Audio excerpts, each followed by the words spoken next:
More than 800 seat, 800 के आसपास वहाँ सीट को, बहुत बिहार में बहुत सालों बाद ये पेपर हो रहा है। सब बच्चे पल्स पे, कि हम लोग देखिए, मैं भी मेडिकल ऑफिसर यूपी गवर्नमेंट हूँ। हम सभी को पता है कि पल्स हमारी, मतलब पल्स सब, चाहे वो नीट एस्पिरेंट हो, चाहे मेडिकल ऑफिसर के लिए एस्पिरेंट हो, सबको पता है पल्स बाइबल है। इसको कोई दो राय नहीं है, और मुझे कोई बात में गुरेज नहीं है। हम सब एज ए डेंटिस्ट जानते हैं कि हमें तैयारी करनी है, तो पल्स बहुत बढ़िया चीज है। पर पर इस बार जब बिहार टेक्निकल सर्विस कमीशन, शायद आप में तो कुछ लोगों ने एग्जाम किया हो, जैसा एक्सपेक्ट कर रहे थे वैसा पेपर नहीं आया। पेपर आ गया ट्रिकी। सब लोग एक्सपेक्ट कर रहे थे भाई 100% पल्स आएगी, 60-70% पल्स, तो हम मान के चलते हैं कि 60-70% पल्स आएंगे। और हम लोग हमेशा एक्सपेक्ट कर रहे हैं कि भाई पब्लिक सर्विस कमीशन के एग्जाम सिंगल लाइन आ जाते हैं, सीधा आता है, सीधा ऑप्शन होते हैं, उसमें हो जाता है। बीच में हम हमारी टीम में डिस्कस करा क्या, थोड़ा सा जो एक्सपेक्ट कर रहे थे बिहार टेक्निकल सर्विस कमीशन के पेपर को धक्का लगा। तो टीम ने डिस्कस करा क्यों ना क्वेश्चंस का लेवल बढ़ाया जाए। हम आपको डिमोरलाइज नहीं करना चाहते, पर ये भी नहीं चाहते कि एग्जाम देने के बाद आप डिमोरलाइज हो जाए। आपको सब चीज़ों की तैयारी करा के कराने का हमारा उद्देश्य होता है, सब चीज़ों की करा के तैयारी कराने का उद्देश्य है। ऐसा ना हो कि उस दिन ऐसा लगे कि यार हम एक ही तरफ का पढ़ते रह गए और ये चीज़ें आ गई। तो उसमें यही डिस्कशन हुआ कि क्यों ना हम अलग तरीके के क्वेश्चन भी बनाएं। बहुत आसान है, अब देखिए टीम के लिए बहुत आसान है, पल्स उठा के क्वेश्चन दे देना बहुत आसान है। और आपको भी बहुत अच्छा लगेगा, सबके 80% 90% स्कोर आता रहे, दिल को सांत्वना देने के लिए बहुत अच्छा है। पर हमारी इस बार की कोशिश ये है कि यार ऐसा ना हो ना कि हम सोच के कुछ जाएं और कुछ आ जाए। क्योंकि देखिए एमपीपीएससी का जो लेवल देखा गया, अच्छा लेवल है पेपर का, इतना भी आसान पेपर का लेवल नहीं दिया है। पर इस बार हमें ये लग रहा है कि सबको पता है कि पेपर का लेवल किस प्रकार से आता है, तो उसे इस बार ट्रिकी बनाया जा सकता है। तो क्यों ना हम ट्रिकी की तैयारी करें। हमें पता है कि ठीक है, पल्स की तैयारी सबकी अच्छी है। मुझे पता है कि आज में अगर हम पल्स का देंगे तो हमारे जितने लोग टेस्ट देते हैं, जितने टॉपर्स हैं, I know them by their name. मुझे एक एक याद है कौन है, डॉक्टर ईशू है, डॉक्टर आमिर है, बहुत अच्छे अच्छे लोग हैं। और मुझे पता है अगर हम पल्स दे देंगे तो बिल्कुल आसानी से कर लेंगे। पर ये फील गुड फैक्टर को हटाना है। ये एक महीने से हमारा जो आप लोग पेपर को लेके थोड़ा सा, जो आप लोग कहते हैं ना कि थोड़ा सा आप लोगों का मूड खराब है, उस फील गुड फैक्टर को हटाने के लिए दिया गया है। और उसमें बहुत सारी बहस हो सकती है कि यार, पर we are your well wishers ना, हमें ऐसा नहीं करना है कि भाई आपको उस गड्ढे में गिरा देना है। बहुत आसान है उस गड्ढे में गिराना। पेपर हो जाएगा, बाद में दुनिया कोई किसी को नहीं पूछती। पर हम यही चाहते हैं कि हम आपको हर तरीके के हर पेपर की प्रिपेयर करें। तो इसलिए क्योंकि डॉक्टर संतोष के समल मैडम का बहुत अच्छा एक्सपीरियंस है, मैंने उनका इंट्रोडक्शन आप लोगों को इसलिए दिया कि उनका बहुत अच्छा और वास्ट एक्सपीरियंस है। दूसरी बात, बहुत बार ये एक बहस छिड़ती है कि पल्स में आंसर ये है, आपका आंसर ये है। अगर हम पल्स के आंसर को गलत बता रहे हैं, कोई उसको डिमीन करने वाली बात नहीं है। जो भी पल्स का आंसर हमारी तरफ से बताया जाता है कि अगर ये क्वेश्चन गलत है, आंसर ये है, तो अगर एग्जामिनेशन होगा तो पल्स के आंसर को सही माना जाएगा। मुझे तो ये बात कहीं से समझ नहीं आती, पल्स के आंसर सिंपल सिंपल, अगर आप कभी भी कोई क्वेश्चन को गलत ठहराते हैं, बहुत सारे एग्जाम्स में हुआ, बिहार टेक्निकल सर्विस कमीशन में भी 10 से 11 क्वेश्चन पे बनी, तो उसमें यही बात बोली गई भी टेक्निकल जो उसकी स्टैंडर्ड जो ऑथराइज बुक है उसमें से आंसर उठाया जाएगा। पल्स कोई ऐसी वो किताब थोड़ी ना, आप किस सब्जेक्ट के लिए, थोड़ा सब्जेक्ट विशेष के लिए थोड़ी ना पढ़ रहे हैं, आप उसको कंपटीशन के लिए पढ़ रहे हैं। तो आप ये समझ लें कि आंसर वो होगा, ये नहीं। You should know the logic behind the right answer. तो ये चीजें ग्रुप पे बहस करने के लिए बहुत अच्छी है। पर बार बार मैं बोलूंगा कि खुद ट्रैक को नहीं चाहता कि आप उस, जो कहते हैं ना कि उस विशेष सर्कल के पार्ट बन जाए, जो कि फिर बाद में बड़ा मुश्किल रहे। ठीक है, तो हमारी कोशिश यही है कि हम आपको बेहतर से बेहतर दे पाए। फिर उसके बाद बात करेंगे जीके की। जैसे इस बार जीके आपको, हर बार आपको लग रहा था कि भाई सिलेबस से दे रहे हैं, बहुत अच्छा है, सिलेबस से आ रहा है। ये पहला पेपर था जो कि एक ट्राइब्स वाला, और इस बार ये आपका ये कंप्यूटर बेस्ड जो टेस्ट था। तो आपने कहा कि एक ही प्रकार के क्वेश्चन दिए गए। हमने जो सारे क्वेश्चन उठाए, जो जीके के अभी आपको लास्ट पेपर्स में जो क्वेश्चन मिल रहे हैं, 2023 से लेके 2025 तक एमपी के अंदर जितने भी जो एंट्रेंस हुए हैं, चाहे वो पीसीएस का हुआ हो, चाहे वो वेटनरी का हुआ हो, जितने भी पेपर हुए हैं, हम उन क्वेश्चंस को उठा रहे हैं क्योंकि एमपी में अच्छा उसमें एक बहुत एक पेक्यूलियर चीज़ देखी है, काफ़ी सारे क्वेश्चन रिपीट हो रहे हैं, ठीक है? तो अभी ऐसा तो है नहीं कि आपकी टेस्ट सीरीज़ खत्म हो गई और आपके क्वेश्चंस हम चाहते हैं कि ऐसे क्वेश्चंस की तैयारी तो पहले कर लें। आपको बाय प्रूफ मैं दिखाऊँगा जितने आपको जीके में सारे क्वेश्चन हैं, सारे पास्ट ईयर के पेपर से क्वेश्चन लिए गए हैं। उसमें थोड़ा सिलेबस ऊपर-नीचे हो सकता है, पर हमारा ये उद्देश्य रहता है कि अगर आपके पास टाइम कम है, तो आप उन 50 क्वेश्चनों की तो तैयारी अच्छे से कर लें। वो आपके दिमाग में रहना चाहिए, नहीं ये पेपर मैंने टेस्ट में देखा था। बहुत आसान है, हज़ार किताबें हैं मार्केट के अंदर, आप उठाओ, क्वेश्चन दे दो, चिपका दो, कोई फ़र्क नहीं पड़ रहा। पर हम इतनी टीम इसलिए मेहनत करती है कि भाई पुराने पेपर से दो दो अब 2023, 2024 और 2025 है, तीनों के पीसीएस के पेपर आप उठा लीजिए, आपको सारे क्वेश्चन मिल जाएँगे। अभी इस बार जो ये बहस छिड़ी थी कि भाई एक ही आपने टॉपिक विशेष के कंप्यूटर हार्डवेयर, कंप्यूटर सॉफ्टवेयर के क्वेश्चन दे दिए। आपने ई स्कीम से कोई क्वेश्चन नहीं दिया। तो वो सब चीज़ें हमारे बैक ऑफ द माइंड रहती है। पेपर ऐसे नहीं बनाया जाता कि पेपर बस आपको उठाया और आपको बिल्कुल चिपका दिया। जितने भी आप लोगों को डाउट्स हैं सब क्लियर करे जाएँगे। पर सबसे पहले क्योंकि अब हम तैयारी के अंतिम चरण में हैं, अब हमें कोई रिस्क नहीं लेना है। आपको जितने सोर्सेज़ से पढ़ना है पढ़िए। पर मैं बार-बार एक बात आपको ऐड अपने अपने पास्ट एक्सपीरियंस से बताऊँगा कि सोर्सेज़ को हमेशा कम करिए। जितने ज़्यादा सोर्सेज़ उठाएँगे उतनी ज़्यादा कन्फ्यूजन बढ़ेगी। जितने आप प्रॉपर से बात करेंगे कोई ऐसा नहीं होता कि तो 10 सोर्स पकड़ लो कि मैं इससे भी पढ़ लूँ, उससे भी पढ़ लूँ। ये चीज़ आपको कन्फ्यूजन ही पैदा करेगी। तो सोर्सेज़ को मिनिमाइज़ करिए। बस हाँ, जो सोर्स आप पढ़ रहे हैं उसकी ऑथेंटिसिटी को चेक कर लें कि मैं सही जगह से पढ़ रहा हूँ और जो उसमें लिखा है सही पढ़ रहा हूँ। इतना ज़रूर एश्योर करिए। सबसे पहले बात करेंगे और प्लीज़ इसको गलत मत लीजिएगा, किसी से कोई वो नहीं है, किसी से को हम आपके अंदर पॉज़िटिव विचारों को लाना चाहते हैं कि भई अभी एग्ज़ाम के अंतिम चरण में, अब सोचें कि यार ये चीज़ नहीं हो रही, यहाँ पे ये नहीं आप कितने सोर्सेज़ से पढ़िए और कहीं कोचिंग में जाना पढ़िए, कोई दिक्कत नहीं है। पर सोर्सेज़ को मिनिमाइज़ करिए, उसमें कोई दो राय नहीं है और यहाँ वो मिलता है, वहाँ वो मिलता है, उस बहस में भी हम नहीं पड़ना चाहते। पर हाँ, हम हमेशा चाहते हैं कि आपका सिलेक्शन हो, आपका सिलेक्शन होना चाहिए, आप भैया मेहनत कर रहे हैं, उस मेहनत का फल आपको मिलना चाहिए। ठीक है? तो सबसे पहले हम जो आज का सेशन चालू कर रहे हैं, वो आज बात करेंगे कि भई आखिरी के 50 दिन की स्ट्रैटेजी क्या हो? Ma'am you are very welcome.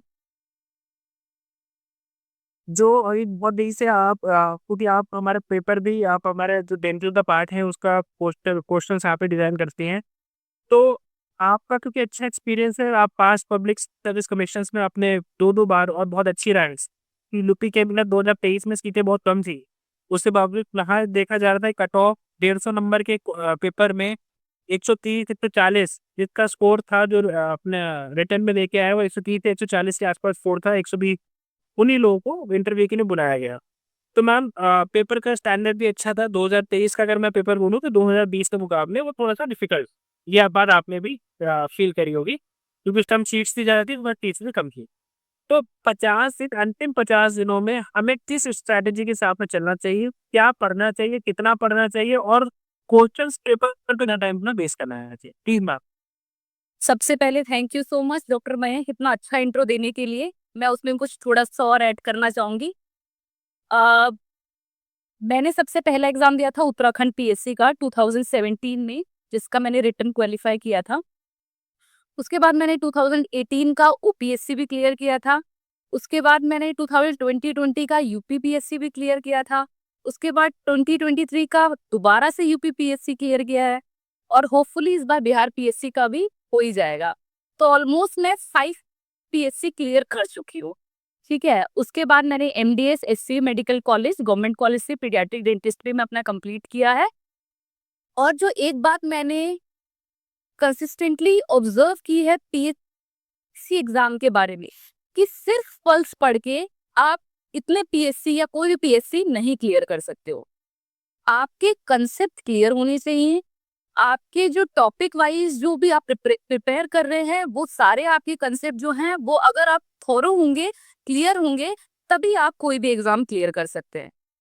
तो जो मैंने भी लास्ट आपके ग्रुप में डिस्कशन देखे जो कि पल्स से क्यों नहीं दे रहे हैं, पल्स से क्यों नहीं आ रहा है। सी अगर आप ओवर प्रिपेयर्ड हो तो कोई प्रॉब्लम नहीं है, लेकिन आप अगर अंडर प्रिपेयर्ड हो तो फिर दिक्कत हो जाएगी, है ना? अगर इसलिए हम आपको स्टैंडर्ड टेक्स्ट बुक से क्यों प्रिपेयर करा रहे हैं। अभी बिहार पीएससी का आपने देखा होगा, क्वेश्चन कितने सबके सब बिल्कुल स्टैंडर्ड टेक्स्ट बुक से लाइन बाय लाइन उठाई हुई थी।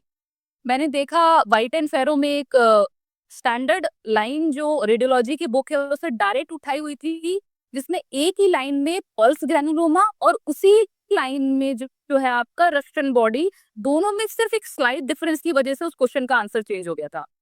ठीक है, तो ये नहीं है कि पल्स आपको कहीं नहीं ले जाएगी, पल्स तो आपको करनी है ही है, ये तो बेसिक है। लेकिन अगर आपको एग्जाम में अच्छा करना है और उसे अलग करना है, अच्छी रैंक लानी है, तो उसके लिए आपके कंसेप्ट क्लियर होने चाहिए, उसके लिए आपको स्टैंडर्ड टेक्स्ट बुक ही फॉलो करनी है। और पल्स में ऐसा नहीं है कि आपको 100% करेक्ट क्वेश्चंस के करेक्ट आंसर मिल रहे हैं। पल्स जो है ऑलमोस्ट हर साल वो जो है अपडेट होती है और करेक्ट होती है, और उसमें जो भी लोगों के जो भी कोई डाउट्स होते हैं कि इसका आंसर ये होना चाहिए, उन लोगों का आप मेल आईडी भी दी हुई है पल्स की बुक में, अगर आप देखेंगे तो उसमें आप अपने कोई भी अगर डाउट हो रहे हैं कि नहीं ये आंसर ये होना चाहिए, स्टैंडर्ड टेक्स्ट बुक के साथ आप रेफरेंस दीजिए, वो अपडेट हो जाता है। ग्रुप में ही मैंने देखा है कितने लोग पल्स के पुराने आंसर को कि ये होना चाहिए, उनको मैं अपडेटेड जो ये पल्स आई है उससे मैं आंसर स्टैंडर्ड करके और फिर स्टैंडर्ड टेक्स्ट बुक से रेफर करके उनको वो भेजती हूँ, ताकि वो वही गलत वाला याद ना करे। ठीक है, वही गलत वाला उसी को याद में रख ले। तो इसलिए आपको जो भी आपकी जो प्रिपरेशन कराई जा रही है, जो भी क्वेश्चन प्रिपेयर किए जा रहे हैं, वो आपके भले के लिए ही हो रहे हैं। ठीक है, क्योंकि अभी जो हमने झारखंड का एग्जाम के क्वेश्चन पेपर देखा, बिहार का पेपर देखा, उसमें स्टैंडर्ड टेक्स्ट बुक से पूरा 1 बाय 1 लाइन उठाई हुई है। ठीक है, तो अगर आप सिर्फ पल्स ही करके जा रहे हैं, ठीक है, नो डाउट आपका प्रिपेयर हो रहा है वो टॉपिक, बट अगर आप स्टैंडर्ड टेक्स्ट बुक से भी प्रिपेयर कर रहे हैं, अगर आप हमारे न्यू क्वेश्चंस भी लगा रहे हैं, तो आप उस पीएससी के लिए सफिशिएंट आप क्वेश्चन प्रिपेयर करके जा रहे हैं। ठीक है, तो ये आपके लिए ही, आपके हित के लिए ही हो रहा है कि आप ज्यादा से ज्यादा क्वेश्चन प्रिपेयर करें, हर टॉपिक को कवर करें, और आप स्टैंडर्ड टेक्स्ट बुक से अभी आपने देखा था बिहार में जो क्वेश्चन हुआ था, उसमें जो भी 5 या 6 डाउट्स क्वेश्चन में थे, सेशन 1 में भी और 2 में भी, उसमें उन्होंने एक लाइन लिखी थी, अगर आपको कोई भी डाउट हो तो आप with reference standard text book से हमें लिख के भेजिए, है ना, तो हम उसको करेक्ट करेंगे। तो अगर ये नहीं है कि आपको पल्स के आंसर को लिख के, हाँ पल्स में डी दिया हुआ है, ऑप्शन डी होना चाहिए, नहीं, पल्स में डी दिया हुआ है, आपको उसको स्टैंडर्ड टेक्स्ट बुक से रेफर करके कि हाँ उसका आंसर डी ही है, ये वो स्टैंडर्ड टेक्स्ट बुक से वो लाइन आपको स्क्रीनशॉट लगा के बिहार के एग्जाम में भेजना था, जो भी आपको डाउट हो रहे थे कि इसका आंसर ये होना चाहिए। ठीक है, इस हमारी कोशिश रहती है कि आपको स्टैंडर्ड टेक्स्ट बुक से ही मेजरली सारी चीजें बताई जाए। आपके न्यू क्वेश्चन भी स्टैंडर्ड टेक्स्ट बुक से प्रिपेयर किए जा रहे हैं। पल्स तो आपने बाकी कोचिंग में भी यही हो रहा है कि आप पल्स लगा ही रहे हैं, इधर भी आप क्वेश्चन कर ही रहे हैं, बट अगर आप ओवर प्रिपेयर्ड हैं किसी एग्जाम के लिए तो वो बुरी बात नहीं है, वो आपके लिए ही अच्छा है। ठीक है, इसलिए मैक्सिमम अटेम्प्ट दीजिए, मैक्सिमम रिवाइज कीजिए, री अटेम्प्ट दीजिए एग्जाम का, ताकि आपके एग्जाम के लिए अच्छा रहे। अब क्योंकि जैसे कि इन्होंने बताया कि अब 50-60 डेज आपके रह गए एग्जाम के लिए, तो अब आपको कोई नया सोर्स या कोई नई बुक या कोई नए एमसीक्यूज जो भी आप अलग से कर रहे हैं उस पर ज्यादा ध्यान नहीं देना है। जितने हमारे ऐप में अवेलेबल है, तो जितने हमारे ऐप में सारे नोट्स अवेलेबल हैं, जितने हमारे क्वेश्चन बैंक अवेलेबल है, उसी को आपको री अटेम्प्ट बार बार देना है। ठीक है, और उसकी एक्सप्लेनेशन जो भी आंसर की में आपका दिया हुआ है उसको अच्छे से आपको पढ़ना है, क्योंकि जरूरी नहीं है कि क्वेश्चन सिर्फ वही बने, आंसर की से भी जो आपको एक्सप्लेनेशन 4 लाइन 5 लाइन या जो भी दिया उससे भी क्वेश्चन बनते हैं। ठीक है, तो क्वेश्चन प्लस आंसर की आपको जरूर पढ़ना है। ठीक है, और इस तरीके से आप डेंटल जो सब्जेक्ट्स का है मैं उनका स्पेशली बता देती हूँ। जो डेंटल सब्जेक्ट्स में अगर आपके कोई भी डाउट होते हैं, ऑल्दो आप व्हाट्सएप में आप सब लोग पूछ ही रहे हैं डाउट्स, और हमारे पास रिपोर्ट करने का भी ऑप्शन है, या आप रिपोर्ट कर सकते हैं। अगर उसमें कोई भी डाउट होता है तो मैं आपको उसको स्टैंडर्ड टेक्स्ट बुक से उसका रेफरेंस आपको दे दूं, क्योंकि इतने कम टाइम में आपके पास भी समय नहीं है कि आप हर एक स्टैंडर्ड टेक्स्ट बुक से एक एक लाइन करके ढूंढे। ठीक है, तो अगर आपको कोई भी डाउट होता है आप व्हाट्सएप में भेजिए, मैं आपको उसको एज सुन एज पॉसिबल मैं आपको उसका स्टैंडर्ड टेक्स्ट बुक से रेफरेंस लेके भेज दूंगी। ठीक है, रही बात प्रिपरेशन की, तो इतने कम टाइम में अब आपको मैक्सिमम कम से कम आपको इतने अटेम्प्ट लगाने क्वेश्चंस के, जो आप हमारे टेस्ट है, लाइव टेस्ट हो गए, री अटेम्प्ट बार बार दीजिए, और जो डाउटफुल क्वेश्चन है उसको ग्रुप में भेजिए, उसके लिए मेहनत हम लोग कर ही रहे हैं आपके लिए। ठीक है, उसका जो भी सोर्स है, कहाँ से है, क्या आंसर होना चाहिए, वो हम सब बता ही रहे हैं। इसलिए पल्स के साथ साथ आपको थोड़ा बहुत जो आंसर की में हम लोग जो लाइव टेस्ट सब बना रहे हैं फ्रेश क्वेश्चन, क्योंकि वही सब टॉपिक है जहां से आपके क्वेश्चन पिक हो रहे हैं। ठीक है, जैसे कि हमने इस साल का बिहार का झारखंड का दोनों ट्रेंड देखा। मैंने क्लोजली ऑब्जर्व किया झारखंड के एग्जाम को, उसमें अराउंड 30 से 35 क्वेश्चन होंगे जो पल्स से डायरेक्ट थे। बाकी आपके 70 क्वेश्चन आइदर मॉडिफाइड थे और आइदर न्यू क्वेश्चन थे। तो ऐसा नहीं है कि आपका सिर्फ पल्स से ही डायरेक्टली आ जा रहा है। बताइए, आप 30 क्वेश्चन में क्या पल्स का करके आपका सिलेक्शन होगा? नहीं होगा। उसके लिए आपको कंसेप्ट, उस टॉपिक से रिलेटेड आपको रेलेवेंट सब चीजें पढ़नी है। ठीक है, उसके लिए ही हम आपकी तैयारी को आसान करने के लिए आपको हम न्यू फ्रेश दे रहे हैं, ताकि आप क्वेश्चन आंसर देके एटलीस्ट वो टॉपिक आपका जो है इतने कम टाइम में प्रिपेयर हो जाए।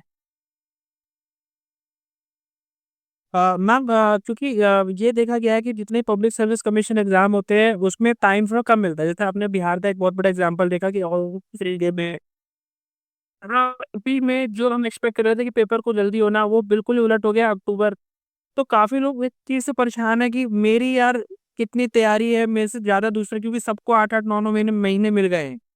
तो इस फेयर को कैसे ओवरकम करें और कैसे अपने तैयारी पे जो हो रहा है विश्वास करें, और अंतिम 50 दिनों की रणनीति में और क्या बेहतर करें कि ताकि एक अपना कॉन्फिडेंस को बढ़ा सके। क्योंकि काफी लोगों का ये था कि जहाँ पेपर थोड़ा सा टफ हो गया वो मेरे मार्क्स कम हो गए, अब मैं दूसरी कोचिंग में जाके दे रहा हूँ तो वहाँ मार्क्स ज्यादा आ रहे हैं पर आपके यहाँ कम आ जा रहे हैं। तो ये फेयर सभी के साथ रहता है या ये फेयर को ओवरकम करा जा सकता है? थोड़ा सा इस पर ध्यान दें कि 9 महीने में क्या बेहतर कर सकते हैं, आप 50 दिन में उस फेयर को कैसे ओवरकम करें। सी, जब मैंने यूपीपीएससी का 2023 का एग्जाम दिया था, मैंने जो क्वेश्चन थे 30 मिनट्स में मेरा पूरा पेपर हो गया था, सिर्फ 30 मिनट्स में। इसके लिए क्या है, आपकी प्रिपरेशन स्ट्रांग होनी चाहिए, आपका करने का तरीका होना चाहिए। देखिए, आप जो क्वेश्चन जितने भी आपके आ रहे हैं, उसको आप फर्स्ट अटेम्प्ट में जो भी आपको इजीली टू द पॉइंट जिसके आंसर आपको पता है, फर्स्ट अटेम्प्ट में आप जो एक बार क्वेश्चन से गो थ्रू होते हैं, वो आप मार्क कर लीजिए, वो आंसर आप लगा लीजिए। ठीक है, दूसरी बार जब आप क्वेश्चन से गो थ्रू होते हैं, तो उसमें जो भी क्वेश्चन आपको बिल्कुल नहीं आते हैं, वो तो आपको टच ही नहीं करने, क्योंकि उससे आपके नेगेटिव ही होने हैं। ठीक है, और दूसरा ऑप्शन रहता है आपका, अगर आप उस क्वेश्चन में 50% एक्सक्लूड कर दे रहे हैं आंसर। सपोज कोई क्वेश्चन दिया है जिसमें आंसर, मैंने मोस्टली लोगों का देखा है अभी क्वेश्चन में, वो कुछ नहीं देखते, सिर्फ ऑल ऑफ द अबव दिखाए तो ऑल ऑफ द अबव ही होगा आंसर, वो टिक लगा देते हैं। लेकिन ऐसा नहीं होता है। ठीक है, क्वेश्चन जो है आपको ऑल ऑफ दी अबव को रॉन्ग प्रूफ करने के लिए आपको 3 ऑप्शन में से अगर आपने एक और गलत प्रूफ कर दिया, इसका मतलब 2 ऑप्शन तो आपके वैसे ही एक्सक्लूड हो गए। ठीक है, अगर किसी क्वेश्चन के 4 ऑप्शन दिए गए हैं जिसमें ऑल ऑफ दी अबव है, ठीक है, उसमें अगर आप देखिए कि 3 ऑप्शन में से आप किसको 100% एक्सक्लूड कर सकते हैं कि ये तो आंसर है ही नहीं, अगर वो आपको एक्सक्लूड हो गया तो ऑल ऑफ दी अबव भी आपका एक्सक्लूड हो गया। 2 ऑप्शन हो गए। रही बात फिर 2 क्वेश्चंस की, जो आपका 50% होता है, उसमें से आप कंसेप्ट लगा के अगर करेंगे तो आपकी प्रोबेबिलिटी जो है गलत होने की, एज कंपेयर टू जो आप बिल्कुल तुक्का लगाते हैं 4 ऑप्शन में, है ना, उसके कंपेयर प्रोबेबिलिटी आपकी बढ़ जाती है उस क्वेश्चन की सही होने की। ठीक है, तो आप कोशिश कीजिए क्वेश्चन को आपको डिटेल में पढ़ना है, क्योंकि कभी कभी क्वेश्चन जो होता है नोट लिखा होता है, लोग नोट नोट को स्किप हो जाता है, क्योंकि टेंशन वाला माइंड होता है, एंजाइटी इतनी हो रखी होती है, नोट नहीं देखते हैं, फॉल्स नहीं देखते हैं, ट्रू नहीं देखते हैं, वन ऑफ द फॉलोइंग, ऐसे ऐसे जो कीवर्ड्स होते हैं आपके क्वेश्चन में, ये देखना बहुत जरूरी होता है। ठीक है, आप अभी अगर ये जो टेस्ट, लाइव टेस्ट चल रहे हैं, उसमें भी देखा होगा, बहुत जिसका आंसर मैंने नॉट ऑफ द फॉलोइंग पूछा, one of this is not the correct answer, उसमें लोगों ने करेक्ट आंसर को टिक किया हुआ है। ठीक है, क्योंकि वो एंजाइटी में, वो एग्जाम प्रेशर में आपका वो स्किप हो जाता है। तो क्वेश्चन को एटलीस्ट 2 बार आप पढ़िए, बिना ऑप्शन पढ़े। क्वेश्चन को 2 बार पढ़ेंगे आप, तो आपको क्वेश्चन पहले समझ आना चाहिए, बिना ऑप्शन देखे कि इसका आंसर क्या होगा। 2 बार पढ़िए, क्वेश्चन को समझिए कि क्या क्वेश्चन में पूछा गया है, ट्रू पूछा गया है, फॉल्स पूछा गया है, नॉट पूछा गया है, एक्सक्लूड किया गया है, क्या पूछा गया है, उसके बाद आपको अटेम्प्ट लेना है। ठीक है, ये एक तरीका होता है क्वेश्चन को अटेम्प्ट लेने का। दूसरा, जो क्वेश्चन आपको बिल्कुल नहीं आता है, वो क्वेश्चन को आपको टच ही नहीं करना है, क्योंकि उसमें चांस है कि वो गलत ही होगा। ठीक है, जिसमें आपको 50% लग रहा है, वो क्वेश्चन आप अटेम्प्ट कर सकते हैं, क्योंकि उसमें 50-50 चांस है आपका करेक्ट और गलत होने के। ठीक है, तो इसलिए कोशिश की ये कि आप एक्सक्लूजन मेथड जो है वो अप्लाई कीजिए, क्योंकि उसमें चांसेस होता है कि आपका वो क्वेश्चन करेक्ट हो जाएगा। ठीक है, मोस्टली आप लाइव टेस्ट में भी सब स्टूडेंट्स को बोल रही हूँ मैं, लाइव टेस्ट में भी एक्सक्लूजन मेथड से एक बार टेस्ट अटेम्प्ट करके देखिए, आपके जो क्वेश्चंस होंगे ज्यादा करेक्ट होंगे। ठीक है, क्वेश्चन को 2 बार कम से कम पढ़िए, तब उसके ऑप्शन पढ़िए, और ऑप्शन भी क्लियर पढ़िए। ठीक है, क्योंकि पीएससी में इस बार बिहार पीएससी में बहुत कंफ्यूजिंग ऑप्शन थे, दो तो बहुत क्लोजली आंसर थे। ठीक है, अगर आपने वो नहीं स्टैंडर्ड टेक्स्ट बुक से नहीं क्लियर आपके कंसेप्ट है, तो वो आप अटेम्प्ट नहीं कर सकते, वो गलत ही जाएगा।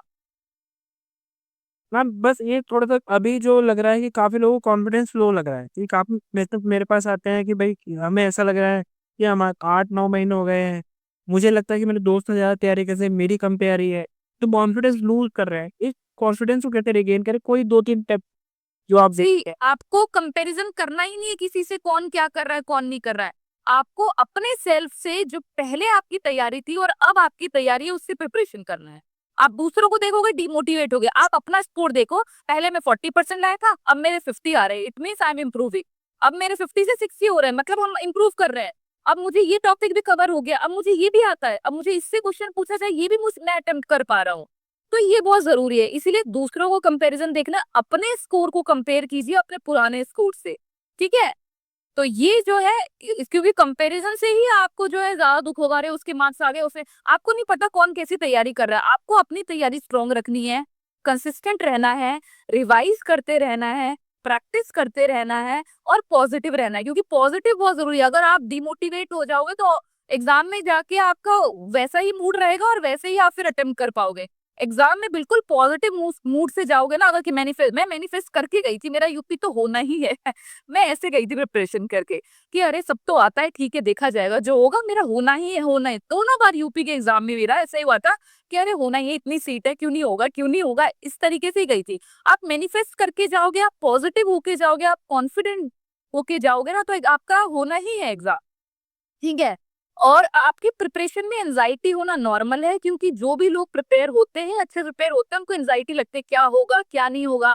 लेकिन बैक ऑफ द माइंड में आपका ये रहना चाहिए, नहीं मैंने पूरे साल पढ़ा है, मैंने बहुत अच्छी तैयारी करी है, मैंने सारे क्वेश्चंस लगाए हैं, क्वेश्चन बैंक किए हैं, सारे टॉपिक मैंने कवर कर लिए हैं, फ्रेश भी किए हैं, पल्स के भी किए हैं। तो और कहाँ से आएगा क्वेश्चन, स्टैंडर्ड से आएगा या पल्स से आएगा, और कहाँ से क्वेश्चन आएगा।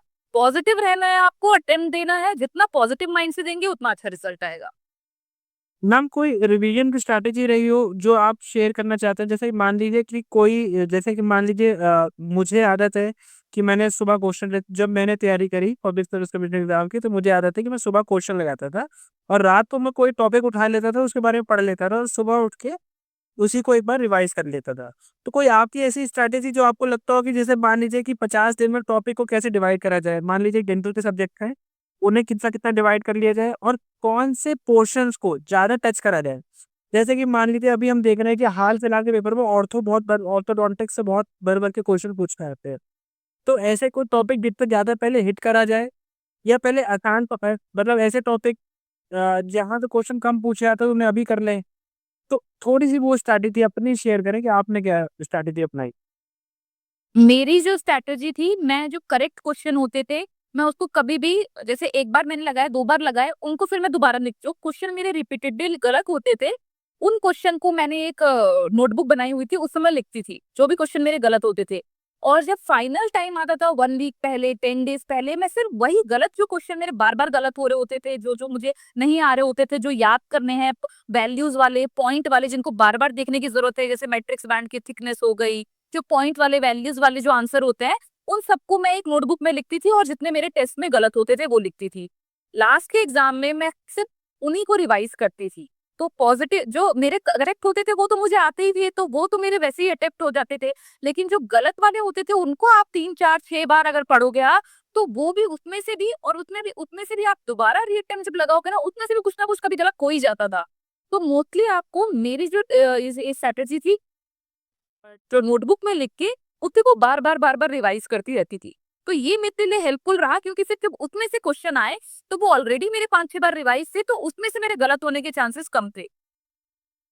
मैम क्या इस टाइम किसी स्टैंडर्ड टेक्स्ट बुक को पढ़ना, जैसे मान लीजिए कोई टॉपिक आप पढ़ने लगे, मान लीजिए कि आप क्राउन्स पढ़ने लगे, पीडियाट्रिक डेंटिस्ट तो क्राउन, तो क्या किसी टॉपिक को पढ़ना इस टाइम ठीक रहेगा या इस टाइम ज़्यादा तो क्वेश्चन लगाने चाहिए? नहीं, नहीं, नहीं, नहीं। अब बिल्कुल लास्ट पीक टाइम है, 50-60 डेज़ बच गए हैं। अब आप जितने क्वेश्चन लगा पाएँ, ये ध्यान रखिए जो क्वेश्चन आपके गलत हो रहे हैं, उसमें आप आंसर की में जाइए, आंसर पढ़िए। अगर आप आंसर से आप सैटिस्फाई नहीं हैं, तब उसको आप स्टैंडर्ड टेक्स्ट बुक से 1 पैरा या उससे रिलेवेंट उतना पढ़ सकते हैं। अब टाइम बिल्कुल भी नहीं है कि आप स्टैंडर्ड टेक्स्ट बुक से पूरा क्राउन का टॉपिक पढ़ें, ये करें। आपके जो मोस्टली गलत हो रहे हैं क्वेश्चन, उसको आप स्टैंडर्ड टेक्स्ट बुक से 1 पैरा, 2 पैरा जो भी रिलेवेंट है, वो देख सकते हैं। बिल्कुल डॉक्टर साहब, अभी आप सभी क्वेश्चन इसी के 10 मिनट में आपको थोड़ी स्ट्रैटेजी बता दें, फिर आपके सबके एक-एक करके क्वेश्चन लेंगे। डॉक्टर अनुश्री, आपका भी क्वेश्चन अभी हम लेते हैं, ठीक है? सबके क्वेश्चन्स हम डिस्कस करेंगे।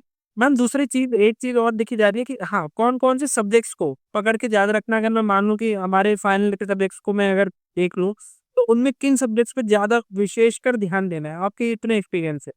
हाँ, जो क्लिनिकल टॉपिक हो गए हमारे, जैसे कुछ टॉपिक हैं जो हमारे ओवरलैपिंग है। जैसे एंडो अगर आप करते हैं तो पीडो में पीडियाट्रिक एंडो ऑलरेडी कवर हो जा रहा है। कुछ टॉपिक है जो डेंटल मटेरियल्स के हैं, जो कास्टिंग क्राउन्स वगैरह आ गए, टूथ मटेरियल्स आ गए, जीआईसी कंपोजिट उसमें पढ़ ले रहे हैं, पीडो में पढ़ ले रहे हैं तो कवर हो जा रहे हैं। तो ऐसे टॉपिक जो क्लिनिकल पॉइंट ऑफ व्यू से इम्पोर्टेंट है, वो बहुत इंपॉर्टेंट है। टूथ मटेरियल्स पे, रेस्टोरेशन पे बहुत क्वेश्चंस आ रहे हैं। ऑर्थो के हमारे बहुत क्वेश्चन आ रहे हैं, ग्रोथ पे और ये जो हमारे ग्रोथ डेवलपमेंट हो गया और अप्लायंसेस हो गए, इस पे क्वेश्चन आ रहे हैं। डेंटल मटेरियल्स पे हमारे जो आगे पोरोसिटी वगैरह में किसी ना किसी पीएससी या पोरोसिटी से क्वेश्चन आ ही जाता है। ठीक है, तो ऐसे कुछ कुछ टॉपिक हैं जो बहुत इंपॉर्टेंट है और जो ओवरलैपिंग है। जैसे पीडियाट्रिक एंडो आपको करने की जरूरत नहीं, आप एंडो कर लो, आपका पीडियाट्रिक एंडो हो गया। आप ऑर्थो कर लो, आपको पीडो का ऑर्थो हो गया। सिर्फ फिर आपका सिर्फ पीडो से क्या बच गया, सिर्फ साइकोलॉजी का पार्ट बच गया। ठीक है, ऐसे ही पेरियो का आप अगर कवर कर ले रहे हैं, सर्जिकल पार्ट, ओरल सर्जरी और जनरल सर्जरी में बहुत सारे टॉपिक जो है ओवरलैपिंग है। अगर आप फ्रैक्चर मैनेजमेंट और ये सब ओरल सर्जरी से पढ़ लेते हैं, तो जनरल सर्जरी में फिर आपको वो सब कवर करने की जरूरत नहीं है। एबीसी, ट्रॉमा का मैनेजमेंट आ गया। और आजकल जो है रिसेंट मॉडिफिकेशन से भी बहुत क्वेश्चन पूछे जा रहे हैं। ठीक है, जो रिसेंटली कोई न्यूअर मटेरियल अगर आया है, जैसे आपने देखा होगा बिहार के में एक क्वेश्चन आया था, which of the following is not a pulpotomy agent. उसमें मैकडोनल्ड में डायरेक्ट एक फिगर है, पेंटागन बना हुआ है, उसमें 5 मटेरियल लिखे हुए हैं कि ये 5 पल्पोटनी में यूज होता है। और उसमें लिखा which of the following is not used in pulpotomy. तो डायरेक्ट अगर आपने वो टेबल वो पढ़ रखा होगा तो अच्छा ये 3 थे, ये 5 थे, इसमें से ये 3 है, ये नहीं है, तो वो करेक्ट ऑप्शन लगाएंगे। तो इसीलिए मैंने जो ट्रेंड देखा है अभी रिसेंट, जो पीएससी का है, बहुत स्टैंडर्ड टेक्स्ट बुक से क्वेश्चन ले रहे हैं। वो एक एक लाइन स्टैंडर्ड टेक्स्ट बुक से उठा ले रहे हैं। अभी जो मैंने आपको इस वेस्टर्न बॉडी और पर्स ग्रैनुलोमा का बताया, वो बिल्कुल एक लाइन, उसी लाइन में पूरा माइन्यूट डिफरेंस करके बोल दिया हुआ है। तो इसीलिए अभी जो है, आप ये बोलना बिल्कुल भी गलत नहीं होगा कि पल्स को आप पल्स से बहुत कम क्वेश्चन, झारखंड टीएससी का मैंने अभी पूरा गो थ्रू हुई मैं पूरे पेपर से, 30 to 35 थे जो रिपीट थे, बाकी सारे मॉडिफाइड उनके ऑप्शन बदल दिए हैं। अब कॉम्प्लिकेशन ऑफ मैंडिबुलर नर्व का एक क्वेश्चन था, ठीक है, उसमें 4 ऑप्शन दिए हुए थे, हेमाटोमा, ठीक है, और ट्रिस्मस, और तीसरा था मियोसिस, और चौथा था डिप्लोपिया। इसमें से मेलामेड में सिर्फ 3 ऑप्शन दिए हुए हैं कॉम्प्लिकेशन ऑफ मैंडिबुलर नर्व के, जिसमें हेमाटोमा, ट्रिस्मस और फेशियल नर्व पल्स, ये 3 है। ठीक है, ये तो मैं ये बोल रही हूँ स्टैंडर्ड टेक्स्ट बुक से आके कहीं से भी वो लोग क्वेश्चन को, ऑप्शन को मॉडिफाई करके ऐसे ऑप्शन डाल दे रहे हैं। ऐसा नहीं है कि ऑप्शन बिल्कुल पल्स से ले रहे हैं, ऑप्शन को भी मॉडिफाई कर रहे हैं, 2 ऑप्शन चेंज कर दिया, ठीक है, उसमें से एक चेंज कर दिया। ठीक, बिहार वाले में तो मैंने बहुत स्टैंड, बिहार का पेपर मुझे बहुत अच्छा लगा, इतना स्टैंडर्ड टेक्स्ट बुक से बनाया हुआ, इतना ऑथेंटिक पेपर था बिहार का। तो उसी तरीके से आपको फिर तैयारी रखनी है कि आपका जो है स्टैंडर्ड टेक्स्ट बुक से भी आप प्रिपेयर किए देखिए।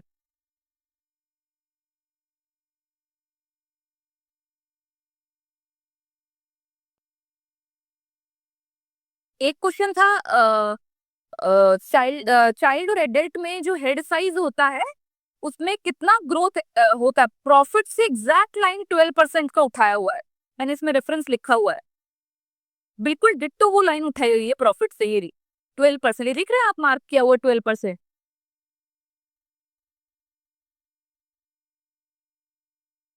ये देखिए ऑप्शन में देखिए, 30, 12, 50, 50 एंड 20, एग्जैक्ट प्रॉफिट से उठाया हुआ ये लाइन। और बहुत जगह मेरे हिसाब से क्वेश्चन का आंसर गलत दिया हुआ है। अगर आप किसी जैसे किसी एआई चैटबॉट में, चैट जीपीटी में बहुत लोग आज आदत होती है चैट जीपीटी में देखने की, तो ये आंसर कुछ और दिया हो, 12% आंसर नहीं है। तो वही तो कह रही हूँ, आपको गूगल करके अगर आप कोई आंसर ढूंढ रहे हो, कोई पल्स से बता रहे हो, वो स्टैंडर्ड नहीं है आपका। अगर आप कभी भी क्वेश्चन में ऑब्जेक्शन रेज करते हैं ना, तो वहां भी आपको स्टैंडर्ड बुक का ही रेफरेंस देना पड़ेगा।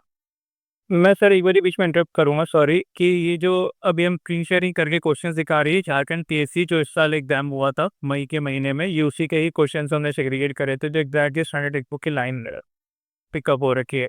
तो इसी का ही मैम ने अभी एनालिसिस भी करके बताया था, ये सर 30-25 क्वेश्चन ही पल से डायरेक्ट है, बाकी पूरे पेपर के अंदर में ऑप्शंस मॉडिफाई करे गए हैं कि आपको 2 ऑप्शंस बहुत ज़्यादा क्लोज डाल दिए गए हैं, या फिर वो क्वेश्चंस बिल्कुल ही नहीं बनाए गए। तो अभी वो तरीके आपको यही दिखा रहे हैं हम। आप प्लीज़ ये पेपर ज़रूर, जो इस साल के पेपर है बिहार के और ये वाले, ज़रूर शेयर कर दीजिए। तो ये सारे पेपर्स ना हमने एप्लीकेशन पे बच्चों को अवेलेबल करा दिया, और 1-2 पेपर जो बच भी रहे हैं उनकी एक्सपेक्टेशन कंप्लीट होती है, इस वीक में अवेलेबल हो जाएंगे। स्टूडेंट बेनिफिट ये आइडियल है। तो लास्ट ईयर था क्योंकि पीएससी ज़्यादा पर्स पूछ रहा था, नो डाउट पूछ रहा था, इस साल से ट्रेंड हो रहा है। अगर हम ट्रेंड को उसके अकॉर्डिंग ही चेंज नहीं होंगे तो फिर ट्रेंड हमें ही उड़ा देगा। फिर हम यहाँ पर में ऐसा होगा कि एग्जाम के टाइम पे बॉर्डर लाइन में बैठे होंगे कि सर क्या मेरा सिलेक्शन होगा, फिर हम यही सवाल सबसे पूछ रहे होंगे। आज भी अगर बिहार के बच्चों को आते हैं, सर मेरे स्कोर आ रहा है 168, ओबीसी कैटेगरी होगा नहीं होगा बता दो। ये क्वेश्चन अगर आप भी चाहते हो कि पूछना कि आप 4 महीने 5 महीने बाद कि सर होगा नहीं होगा, अगर वो नहीं चाहते हो अपने लिए, तो प्रिपरेशन को बेटर प्रिपेयर करके चलिए। भाई हम कंटिन्यू करिए, आप कंटिन्यू करिए। मैं एक क्वेश्चन और, जो कि एक स्टूडेंट ने मेरे को डाला था कि वो क्या होता है कि जैसे बीइंग अ डेंटिस्ट, हमारा ज़्यादा कमांड हमारे डेंटल सब्जेक्ट्स पे होता है, और उसके बाद में मेडिकल पे होता है, और सबसे कम कमांड हमारा जीके पे होता है। तो कई बार क्या होता है कि पेपर में आपको पहले ही आपको जीके क्वेश्चन मिल जाते हैं। तो क्या स्ट्रैटेजी होनी चाहिए कि अपने कॉन्फिडेंस में हमेशा रह के पहले डेंटल पार्ट को कवर कर लिया, पहले जीके से अटेम्प्ट कर, मतलब आपकी क्या स्ट्रैटेजी रही, ये सबकी अपनी अपनी हो सकती है। तो सी मेरा तो ये होता था, मुझे जिस सब्जेक्ट में पूरा कॉन्फिडेंस है पहले वो अटेम्प्ट करती थी। ठीक है, तो मेरा डेंटल का जो होता था, मैं मोस्टली डेंटल फर्स्ट अटेम्प्ट करती थी और बाद में जीके पे जाती थी, सो दैट मेरा मोरल डाउन ना हो। ठीक है, तो क्योंकि डेंटल पे हमारी सबसे ज्यादा कमांड है, हमने पूरे चारों साल डेंटल ही पढ़ा है। ठीक है, उसके बाद मेडिकल भी हमारे कुछ सब्जेक्ट है, लेकिन मेडिकल बहुत लोगों का स्ट्रॉन्ग नहीं होता है। और मेडिकल से भी हमने देखा है कि जो क्वेश्चंस होते हैं मेडिकल के, जो पीएससी में आते हैं, वो डायरेक्टली आते हैं, उसमें इतने चेंजेस नहीं है जितने डेंटल में है। क्योंकि डेंटल में आपके न्यू टेक्नोलॉजी आ रही है, न्यू मेडिसिन आ रही है, मटेरियल्स आ रहे हैं। ठीक है, रेस्टोरेटिव मटेरियल नए नए आ गए हैं, अलग अलग डिफरेंट डिफरेंट आ रहे हैं, तो उससे भी क्वेश्चन आते हैं। पर मेडिकल के सेलेक्टिव क्वेश्चंस होते हैं जो डायरेक्टली टू द पॉइंट आते हैं, उसमें इतना मॉडिफिकेशन नहीं है और बहुत कम वेटेज रहती है जो मेडिकल की होती है। ठीक है,